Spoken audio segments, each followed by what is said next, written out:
kind of it. Hey everyone, and welcome back to another episode of the sports section. I'm your host Neil Rosen, and in today's video we're going to talk about the rise of Manchester United under new coach Erik ten Hag.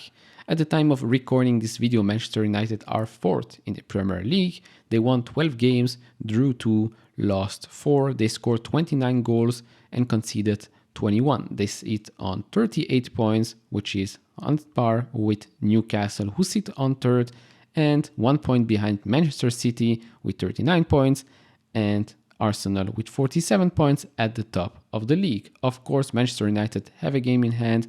They are going to play against Crystal Palace and then against league leaders Arsenal. So whenever you're watching this video, some things might change. Now, if you want to hear more about Arsenal, I suggest you like and subscribe to this type of content because probably that's going to be my next episode. Now, let's circle back and talk about Manchester United and the rise of a new and updated power club. So of course, when talking about Manchester United, you cannot deny the fact that it is one of the biggest names in world football. Yes, although they have not won a league title since Sir Alex left the club. Yes, they have not won a Champions League in a long time. But Manchester United, the name, the brand, is still top 3 in my opinion around the football world. Now, currently this season, some things are changing. Maybe next season there will be new owners, who knows? But some things are changing on the pitch and behind closed doors. Erik ten Hag is probably a big reason why this has happened. Now, we're going to talk about Erik ten Hag in this video, but I do want to talk about the transfers, not just from the summer or maybe even in January something might happen, but also last year. So let's start with last summer. They spent a lot of cash on 3 players. Anthony from Ajax, 95 million euros. Casemiro, which was a big surprise, from Real Madrid, 70 million euros. Lisandro Martinez from Ajax, 57 million euros. So quite a big sum of money on 3 players. Then they also spent 15 million euros on Malacia.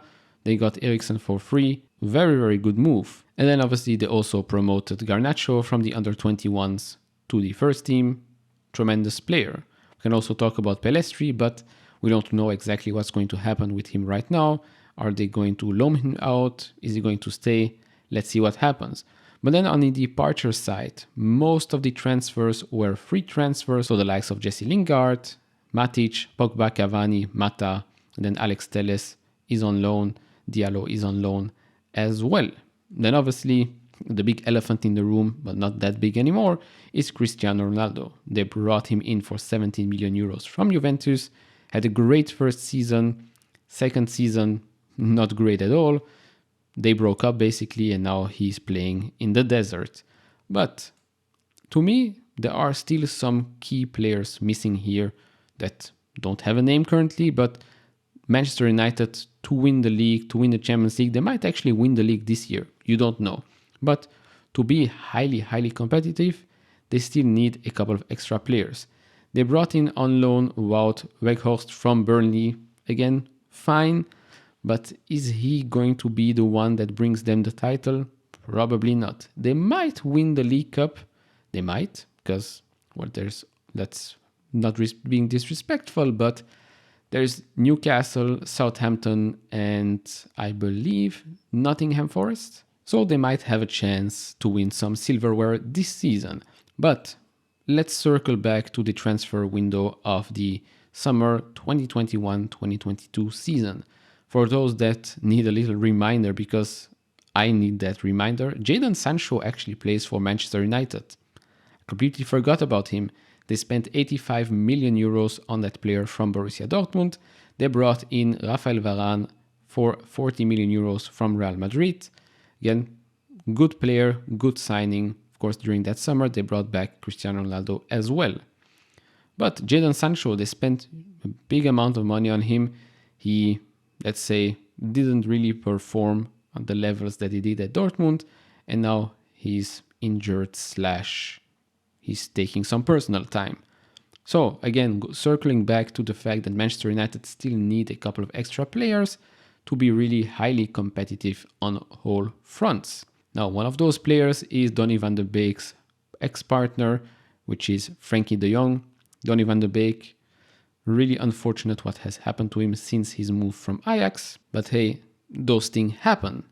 Now, Frankie de Jong, is he going to solve all of Manchester United's problem? Probably not. Probably they need an extra good striker, let's say maybe a Vlahovic of some sort, because let's face it, Martial also isn't it, and Rashford can't score all the goals that are needed.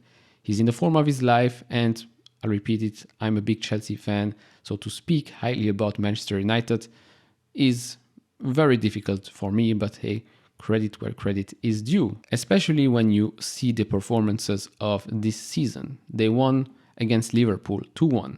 They won against Arsenal 3-1. They won against Tottenham 2-0. They drew against Chelsea 1-1. They recently won against Manchester United 2-1. They obviously lost that one game against those big clubs, 6-3 against Manchester United, that huge hit. But overall, against the big teams, they do win those matches, which is very important. Of course, sometimes they do slip up against those smaller teams, especially at the start of this season. They lost against Brighton, then they got humiliated against Brentford. But since then, you get the feeling that Manchester United is starting to grow into that big, scary club that it used to be. And a big reason for that is obviously Erik ten Hag. He came in this season with a vision. He came in with a plan. Of course, going after Casemiro pretty strong late in the transfer window was a big move. What was also a big move is, well, not changing his mind on the Cristiano Ronaldo aspect.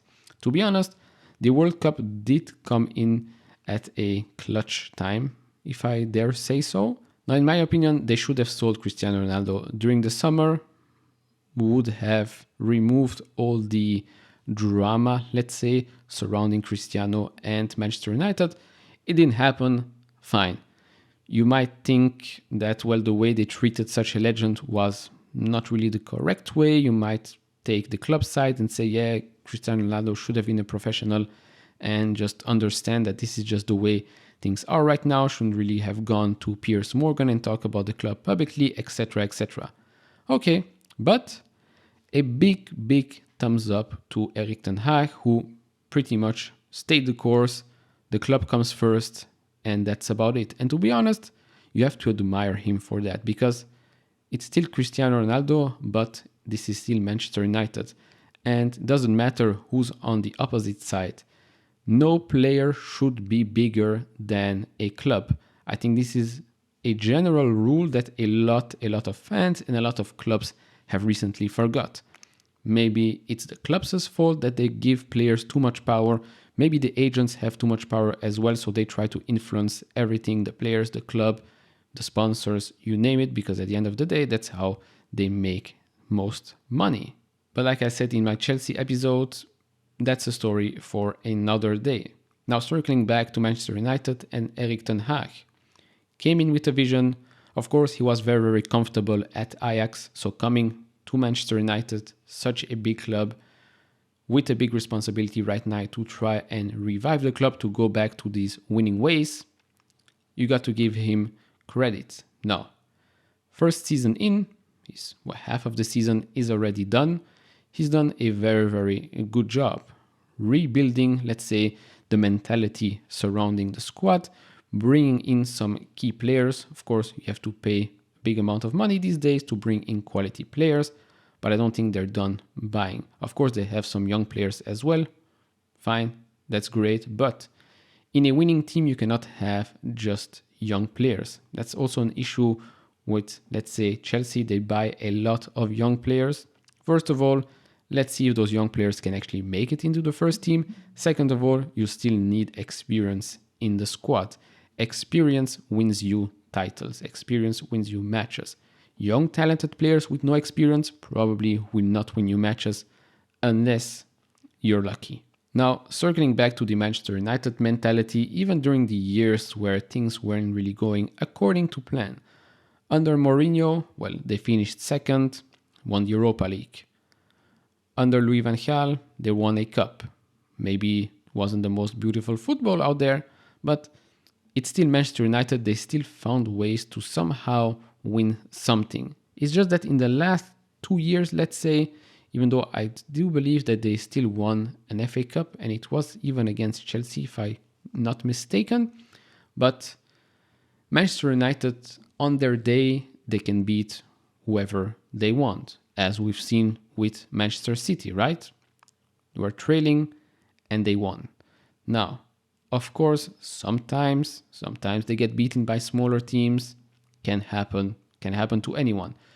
But right now, me as an outside person, let's say, I'm not a fan of Manchester United, I'm an outside person, I'm a fan of Chelsea, but I do see the evolution of the club, the evolution of the team, the mentality there is changing.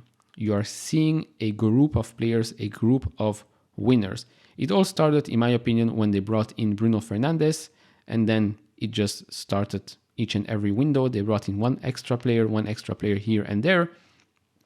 And now with Erik ten Hag, you get that boss on top of those winning players, and you get a winning club mentality. And that's extremely important. That's something that they lacked throughout the years.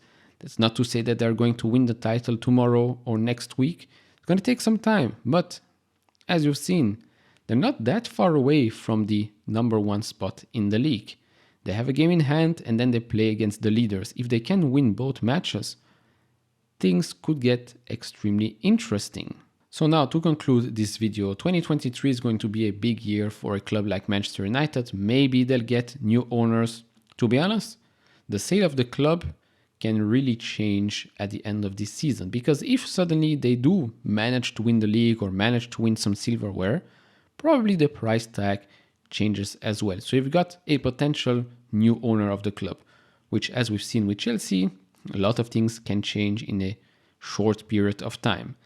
Then again, the end of the season will be the first full season of Erik ten Hag, reevaluation. Let's see what they can do better, maybe bring in some other crucial players.